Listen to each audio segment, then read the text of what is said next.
problem is ingrained, and that's why I'm very happy to bring here for a conversation, an in-depth conversation. I told you yesterday we were going to talk with him.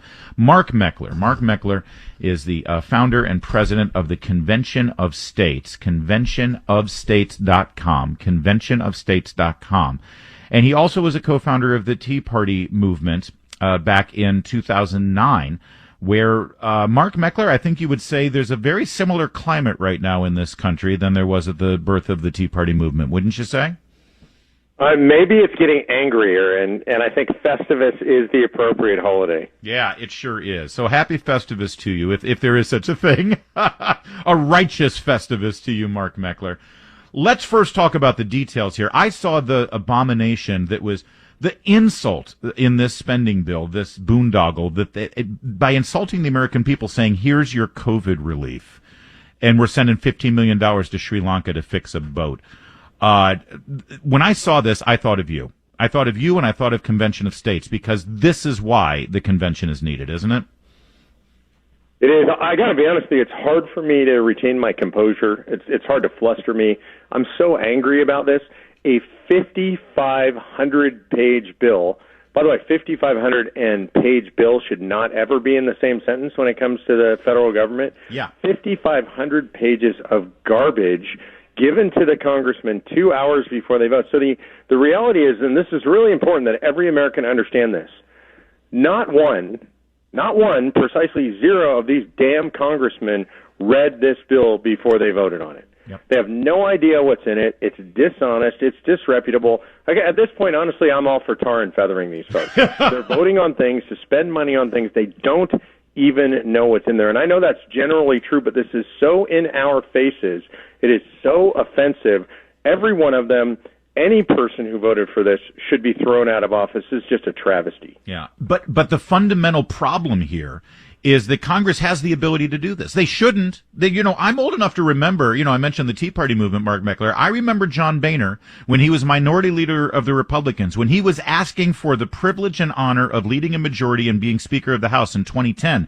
He said, we will go back to regular order. No more omnibus spending packages. No more of these earmarks. We will actually go to regular order, have committee meetings, have transparency, have testimony, follow a budget. It never happened, Mark. No, and this is part of the problem, and it's important that we remember this in essentially being nonpartisan. My disgust and disdain for Congress right now has no partisan boundaries. Yep. This is absolutely disgusting. John Boehner never did what he said he was going to do. What you just said to me, he told me to my face that he was going to do. They never did it. They have the ability to do it. It's just by rules. It's not like something that they have to create some kind of new law about. They just do it if they want to do it. They don't want to do it. They all want 5,500-page bills that they get no time to vote on, because then they have political cover. They could say, well, I honestly didn't know what was in it. I have an answer to that. If you don't know what's in it, don't vote for it. So, yeah, we got to take the power away from the federal government. If they have power and they're drunk on power, they're going to exercise that power. And Convention of States is the only way I know of, short of revolution, to take the power away from them. And when you say, oh, we didn't know, and the reason that they want the cover here is because they can also come back, that they're always doing this under a crisis right now, and they can say, listen, if we didn't pass it, I know there was a lot in there that I didn't like, but if we didn't pass it, we would have shut down the government and people wouldn't have gotten their checks and we'd have people starving in the streets. That's always the argument that they make, and there's never any ramifications for it, Mark. No, we actually know that's not true. I mean, studies have been done on the government shutdowns. Approximately 17% of the federal government actually shuts down, and a lot of that could be, we could route around a lot of that. So it's really not a problem. That's just a fallacy that they invent to create a crisis. I mean, there's so much money in there that's being spent. Money not being spent, by the way, in the United States of America. $169 million to Vietnam, $198 million to Bangladesh, $130 million to Nepal, $15 million to Pakistan, $15 million to refurbish a high-endurance cutter in Sri Lanka. It's a patrol boat, so we're fixing their patrol boats for them. I mean, this is just unbelievable stuff. Americans are struggling, and we're spending all this money overseas as part of this COVID relief bill.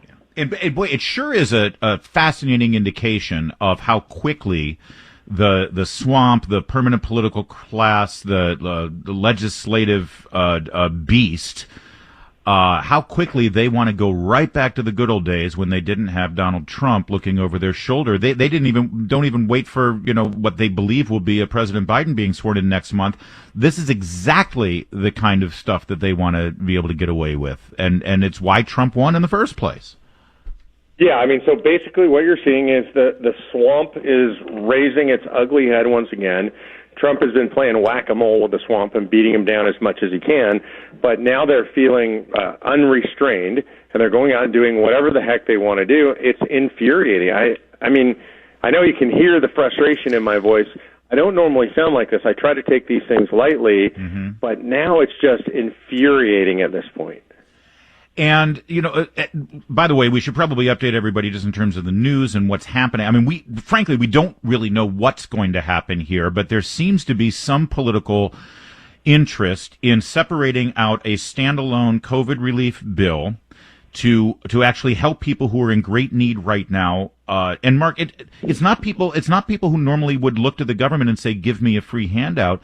They have been kept from working. They have been forced out of the regular economy. They want to go back to work, but the local governments have stopped them because of the pandemic and because of the spread of the virus. So, I mean, listen, I'm not interested in the federal government offering all these benefits and stuff, but to me, it's sort of the least they can do, considering people want to work, they're not allowed to. Yeah, I mean, really the way this ought to be handled, if we had done it the way you and I would like, is all this power, all this money would be out of the hands of the federal government in the states, and it would be up to the states.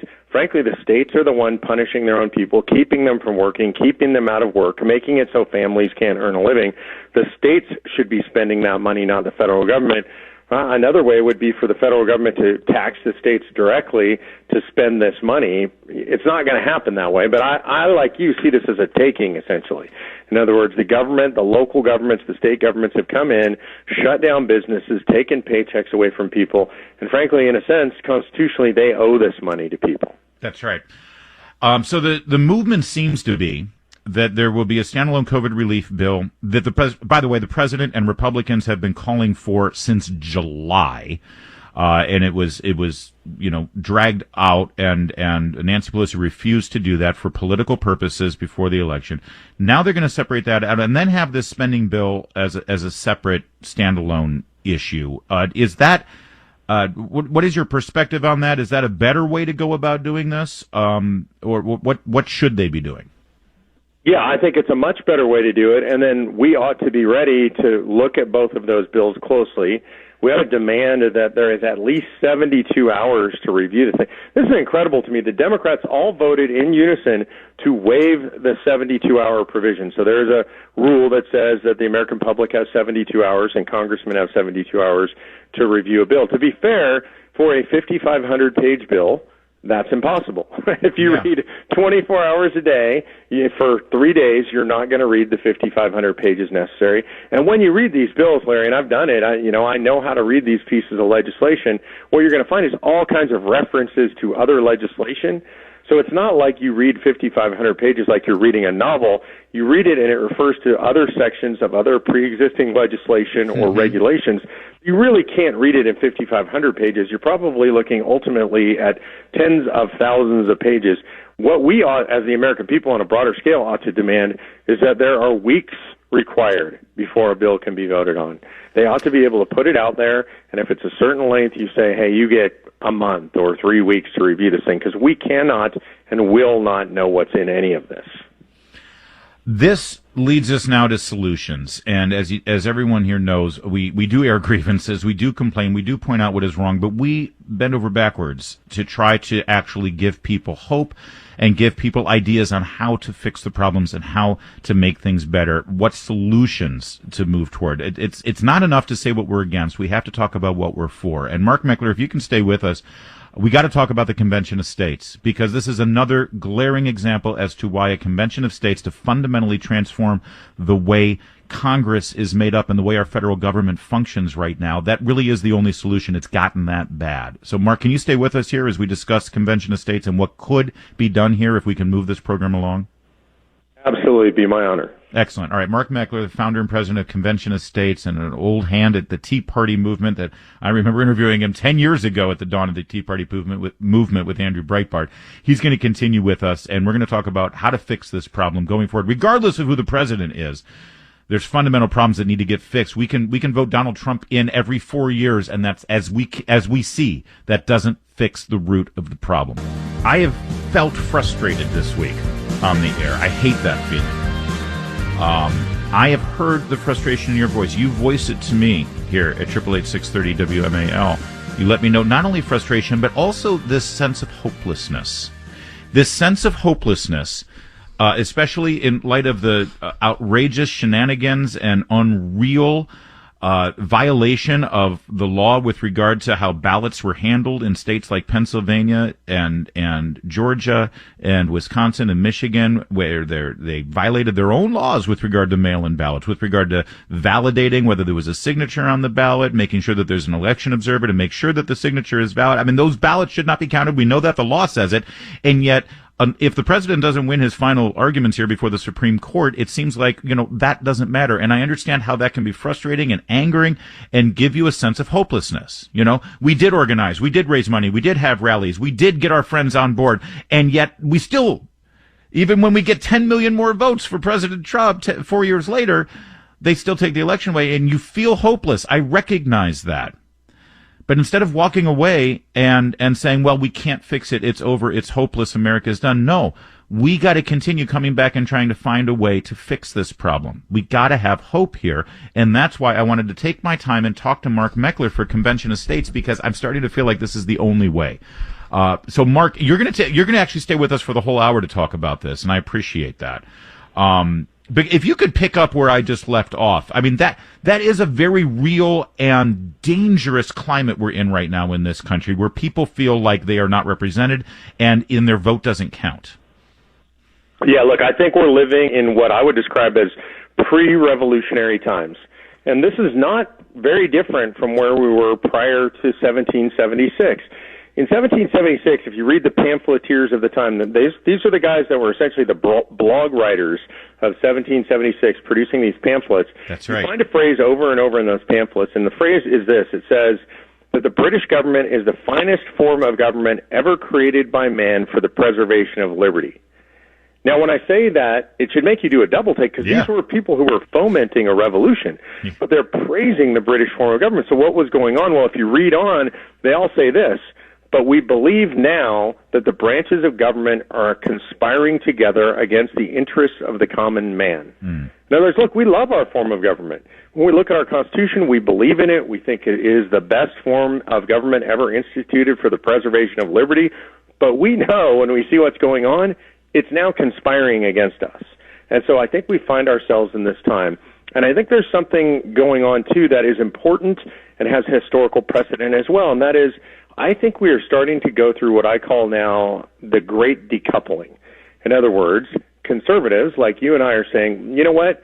We need our own media. We can't trust the news media anymore. You know what? We need our own Twitter. So I'm off of Twitter. I'm on Parler now. Ultimately, we're all going to move off of Facebook. This gets true on a commercial basis as well. You have merchant account or credit card processing providers that won't process credit cards for certain kinds of legal businesses, like gun shops or gun manufacturers. So we're going to need our own merchant account providers. We're going to need our own banks.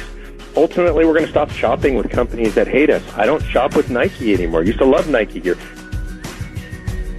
Yeah. Oh, we got to leave it there. But again, I hate to cut you off, but we're right up against it. But we're going to continue with Mark Meckler, Convention of the States. He's making a very important point here, and we're going to continue. How do we fix this? What will happen at this Convention of the States that will fix this problem going forward, and how can you be a part of it?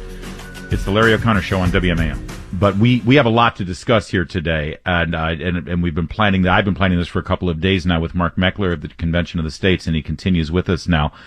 And Mark, you basically just painted the picture that we are in very similar times as pre-Declaration of Independence days in 1776. And by the way, before we continue with that, I love the fact that you equate the pamphleteers of that time with our bloggers today. I used to tell Andrew Breitbart all the time, Thomas Paine was the original blogger. Whenever they tried to diminish us by saying, oh, they're just bloggers, it's actually a badge of honor, because our nation was won because of the bloggers of the time. Yeah, I completely agree with that. And if you really, really want to understand the history, that's who you read. The best historians I know on this, Pauline Maier, Maier, all original source material. She just incredible. The other one is Bernard Bailyn, Bailyn. Both these guys pull from original sources. That's where I get this stuff. Mm-hmm. So here's what I think is going on. I think the country is coming apart in a similar way. And this is going to sound contrarian. I think it's okay. I actually think it's a good thing. When in the early days of this country, before we became a country, we had severe differences between the colonies. We tend to look back through the filter of history like this is one big unified group of 13 colonies, and they all wanted exactly the same thing, and they were homogenous, and they all liked each other. It couldn't be further from the truth. The colonies were rife with sectarian division. Most of the colonies were one flavor of Christianity or another. They had a lot of disdain for each other. There was a lot of debate between the colonies. And just individuals that we know, famous individuals, didn't like each other very much. Patrick Henry and Madison, famous feud. Obviously, Aaron Burr and Hamilton, enough to try to kill each other. So this is going on, and we tend to think back and think they were unified. So what did they do when all this stuff was going on? When New York and New Jersey are actually about to go to military war against each other over trade, what they did is they formed a federal government that would allow people who really don't like each other that much, who don't necessarily respect each other that much, they allowed them to unify for the purposes of a limited, enumerated federal government. They said we can be stronger together if we unify in these very limited amount of areas and pretty much leave the rest to the people in the states. And that's the design of the government that they gave us. That's the brilliance of this government. That's what's allowed this government to go for so long and to tend to build such a powerful country. We have now drifted very far away from that. Yep. Everything, or almost everything, is coming from Washington, D.C. It does not unify us. It's the exact opposite. It divides us because 50% of us hate what comes out of D.C., depending on who's in power. That comes all the way full circle to Convention of States. We've got to take that power away from the federal government and give it back to the people in the states. Yeah, and it's, boy, we've come a long way from Madison and Hamilton and George Washington, for that matter, going out of their way to limit themselves. They everything that they did in that first constitutional convention and, frankly, in the first term of the Washington presidency was to ensure that they didn't have power. And to make sure that they kept themselves in check. And now look where we are. So, Mark, let's talk about the Convention of States. First of all, our founders foresaw this. This is a constitutional device. The Convention of States is actually written right there. Hamilton and Madison came up with it at the time as a remedy, correct? Yeah, on September 15, 1787, 2 days before the end of convention, Colonel George Mason, one of the most vocal participants in the convention, stands and he says, we've got a fundamental problem with the document. We gave the power to the federal government to propose amendments, but we didn't give the same power to the people acting through the states. And then he asked the question, are we so naive that we believe that a federal government that becomes a tyranny will ever propose amendments to restrain its own tyranny? Now, obviously, that's never happened in human history. No tyrant removes his own tyranny or limits his own tyranny. And so I think if we were there, Larry, we probably would have heard them all laugh because it's so ridiculous. And we kind of know that they did laugh because Madison's notes actually say nin com, which is short for Latin for no comment. In other words, not one person objected to what he was saying about the need to give this power to the states. And in fact, it's the only thing I'm aware of in the Constitution where there was no debate and it was unanimously inserted, a provision drafted by Eldridge Gerry to give us this power to call a convention, and specifically for the purpose of proposing amendments to restrain federal tyranny. And has this ever been done? Has it even been close to getting done, a convention of states to modify or amend the Constitution? Never been done. We've come close a couple of times in regard to the 17th Amendment, which provided for the direct election of senators. There were two efforts that got pretty close.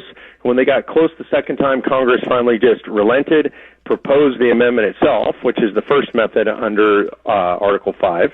And so then we voted for that. The second time was in the early 1980s. The Balanced Budget Amendment got very close. Congress intervened with the Graham-Rudman Budget Act, which was supposed to put limitations on federal spending. It was a head fake, really. It didn't really actually do anything. It just killed the effort to get to a balanced budget, and it was part of killing that effort. Okay. And what does the Constitution specifically say? What is the prescription here for calling a convention of the states? First of all, it is for the sole. The only reason for this convention of the states is to propose amendments to the Constitution, right? Yeah, that's correct. And what it provides for is it's very similar to the power Congress has. Congress has the power whenever two-thirds of both houses deem it advisable to propose an amendment and then send that out to states for ratification by three-quarters of the states. So the method is basically the same for the states. When two-thirds of the states deem it advisable to hold a convention, and they do that by passing resolutions through both of their houses, no governor's signature involved. So when 34 states say it's time to call a convention and we want to meet for the same purpose, all 34 states agree, then a convention is called. And by the way, anything that comes out of that convention, and the same as if Congress does it, it's only a suggestion to the states, and then it takes three-quarters of the states to ratify anything that would come out of that convention. That's very important because people get very concerned about this convention getting hijacked and it would be a runaway. First of all, is that a possibility, or must you, when the convention of states is called, do you already sort of lay out the agenda and say these are the only things that will be discussed at this convention? Yeah, there's an agenda laid out, and the way it works is each state passes the same resolution. In the case of the resolution that we've now passed in 15 states, it'll be pending in another 20-plus states this coming session. The resolution basically has three subject matter areas. It says the convention may discuss anything that would impose fiscal restraints on the federal government, anything that would impose term limits on federal officials, and anything that would impose scope and jurisdiction limits on the federal government. So when you get into convention, those are essentially the laws of convention. We can discuss these three subject matter areas and nothing more, and so they are constrained. Each state sends delegates or commissioners who carry with them authority, a paper that has their authority. It's called a commission, and it limits their authority. So if a state wants to limit it further, they can.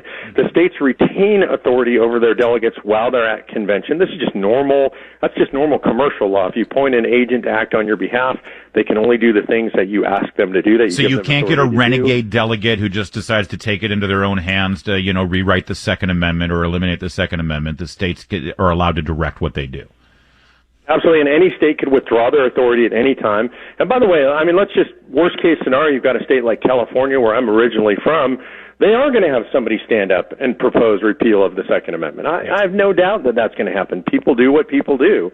And then any conservative from any other state, by the way, 31 states now have both houses controlled by Republicans, can just stand up and make a point of order and say that's out of order. It's not germane to the purpose of this convention. And that would just be essentially shut down, that kind of discussion.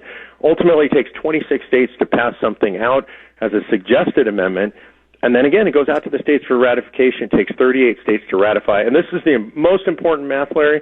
It takes only 13 states to stop something. So you and I as conservatives, who wouldn't want something that's not conservative, that means what we have to do is look at who are the most conservative 13 states. For example, on repealing the Second Amendment, there are actually 15 states that allow citizens to just walk into their capital with a handgun, 24 states where you can carry a gun inside your state capital in some way, shape, or form. The idea that we couldn't find 13 states to stop it, or one house in 13 states to stop it, it's just ridiculous. It's fantasy. It is, and that's, by the way, that's why the left hates the idea of states. They hate the Electoral College. They hate 2 senators per state. That's why Democrats speak openly in disdain of this construct, because it continues to allow for Americans to have some control over this government. And when you think about it, look at the number of states that have gone Democrat. Well, you just mentioned 31 state legislatures now are in Republican hands. That's tantalizingly close to that 2/3 number, sir. Yeah, we are getting very close. And by the way, I think there are some states where, for example, Minnesota is a divided legislature. I think they could get the convention of states passed. That's likely to flip red again here in the next couple of cycles. There are other states that are starting to reject what was supposed to be a blue wave. This is really important that people understand this. It's in context, but it's also separate, which is we just had this election. Democrats projecting a blue wave across the country, especially in state legislatures. They wanted to take those because they believed it would give them some power in redistricting. And we did have, in a way, a blue wave. It's called a wave bye-bye, like you're done. Yeah. It was rejected broadly. Over 100 seats flipped from blue to red in this last election in the state legislatures. So, first of all, what's the current progress right now on the Convention of States? How many states have actually gone ahead and voted on this and in the affirmative? So we have, in total, 49 states have introduced the resolution. It's passed out of committee in one house or the other in 30 states. 23 states have passed it completely in one house or another. And then the total that have passed it in both houses, which is required, is 15 states. Last year, I think, or this year, we would have got another 5 or 6 states, but obviously all the legislatures got shut down. So I'm expecting somewhere between 6 and 10 states to pass it in 2021. People who think that electing Donald Trump was in some way going to change the way the federal government operates and make the fundamental change that is needed were fooling themselves or were just ignorant of the reality of the federal government. Listen, the president on every 4 years can be a goalie, can be a backstop, can be some sort of, final safety valve on a runaway out of control federal government. But the only way to fundamentally make those changes that need to be made at this point goes well beyond every 4 years or every 2 years on election day. We need this convention of states. This really is the only way to make the difference. And now that we've talked through the mechanics of it and how it's not going to get rid of the Second Amendment and all that, Mark, can you lay out just a couple of things? Everyone's now with us and they say, okay, I get it. You do the convention. So what can really be changed? What, if you were to put together this agenda right now for the convention of states, what things would you change at that forum? So I think the fundamental things, not only that I would, but I think will come out of convention without much debate. I think number one is you're going to get some form of fiscal restraint on the federal government. A lot of people would refer to this as a balanced budget amendment. The majority of states have one of these in place. It helps them to not overspend. It forces politicians to make the tough decisions. I would like to see that coupled with tax caps and spending caps, maybe tied to gross domestic product or population plus inflation. And so I think we're going to get that. About 85% of Americans are in favor of that. I think we're going to get some form of term limits on Congress, yes, and how long, exactly what the structure is, I don't know. But I think equally as important, I think we're going to see potentially term limits on the federal judiciary. It's a fundamental problem. The longer somebody sits on the bench, the more they seem to like big government and government overreach. So we need to limit the terms. They shouldn't be terms for life. Mm-hmm. Also, term limits on staffers and bureaucrats. That's the deep state. That's where the big problem is right now. They shouldn't be serving there for 30 or 40 years and retiring from some position in D.C. The founders never intended the swamp to be permanent. And then the last thing, and the most important to me, are these scope and jurisdictional restrictions. And what that means, to give some specific examples, like most Americans are unhappy with the Department of Education. I believe there's no constitutional authorization for it. We should pass an amendment that says the federal government may not be involved in education in any way. Let's just give that back to the states. The same is true for the Department of Energy, for the EPA. The states all have regulatory agencies that deal with this stuff. Let's just put that power back in the hands of the states. Well, that's a great summary of things that can get done here, and I think you're right. I think that there would be a whole lot of popular support. Stay with us, Mark Meckler. Mark Meckler is with us. He's the founder and president of the Convention of States, Article 5 Convention. You hear the great one, Mark Levin, refer to it often as well. It really is, at this point, in my opinion, the only remedy to some of the fundamental core problems that we see in our federal government and the things that are frustrating so many of us right now. Instead of being hopeless, instead of throwing up our hands, instead of, listen, Mark, you said it's like pre-revolutionary times. I get callers all the time who say they're ready. They expect this to actually become a shooting war. I mean, seriously, God, I hope that doesn't happen. I pray it doesn't happen. It would be destructive. It would be horrible. But there are people who really do believe that's the only remedy here. It isn't. This is the remedy. The Constitution is always the answer, isn't it, Mark? It is. Look, you go back to the founding and you look at the way they set this up for us, and you rely on this system that the founders gave us. The brilliance is in the system because they understood human nature. If we go back and rely on that, I believe we can cheat history.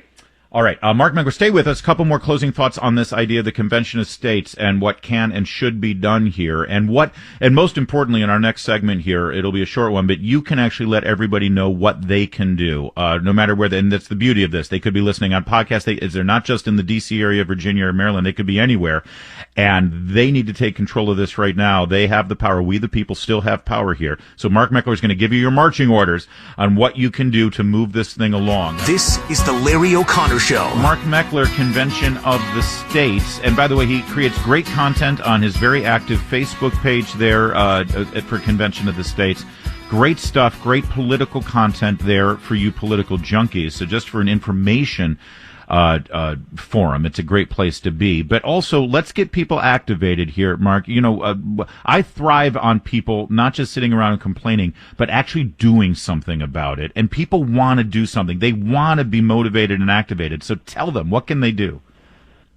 Yeah, look, right now, this is the perfect time to remember something really important in our history. Remember Washington crossing the Delaware on Christmas night. Like, he could have hunkered down with his men. He could have said, it's Christmas, it's not time to act, it's time to sit down and think or pray or whatever. He went into action on Christmas night, crossed the Delaware, won a battle, beat the Hessians, something that turned the tide of the American Revolution. So instead of just complaining or whining or even just hunkering down for Christmas, I hope you love on your family and think about the reason for the season, but get involved. None of that should be an excuse. You can go to conventionofstates.com. You can sign up. You can click on the tab that says Get Involved, and you can volunteer. And that's really the key. It's not enough to just sign a petition or give your email to a website. We need you involved. And wherever you are, you might think, I'm in a blue state, I can't make any difference. That is not true. Because there's going to be a huge fight in Virginia next year in your legislative election. You are conventionofstates.com. Conventionofstates.com. Mark Meckler, thank you so much. Last time we spoke, I said we're going to continue hitting this theme, and boy, Nancy Pelosi and Mitch McConnell, both parties, gave us perfect reason to do so this week with this abomination of a spending bill, and we'll continue to beat this drum through the year. We're going to get it done, Mark Meckler. Thank you for your leadership, and have a great holiday season. I'm here live in Philadelphia at the Tomb of the Unknown Soldier. When you hear the phrase lives, fortunes, and sacred honor, these are the folks we should think of, those who anonymously gave their lives. Well, today you have a chance to volunteer. You need to volunteer for conventionofstates.com, the movement that's going to save the country. These folks were willing to step up and give everything. We need you to give just a little bit. Go to conventionofstates.com and volunteer today.